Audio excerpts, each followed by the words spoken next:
ఆలోచించే మనుషుల మధ్యలో మనం ఉన్నాం.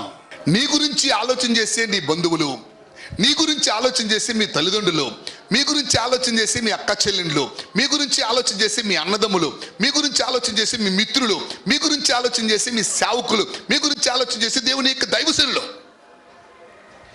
మీ గురించి ఆలోచన చేసే మన దేవుడు.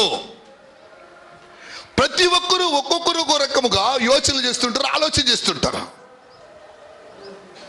కానీ మనుషులు ఏం ఆలోచన చేస్తున్నారు నా ఆలోచన కంటే కూడా దేవుడిని గురించి ఏం ఆలోచన చేస్తున్నాడు నా ఒక ఆలోచన చేయి. మనుషులు చేసే ఆలోచన విధానము 5 రొట్టెలు 2 చేపలే కదా, ఇది ఎంత మాత్రమని. కానీ దేవుని యొక్క ఆలోచన 5,000 మందికి తృప్తిగా ఇది ఆహారమగును అన్నది. ఈ రోజు నీ దగ్గర కొద్దిగానే కొంత అయి ఉండొచ్చు, రేపు అదే గొప్ప అవ్వచ్చు, అధికమవచ్చు, అత్యధికమవచ్చు.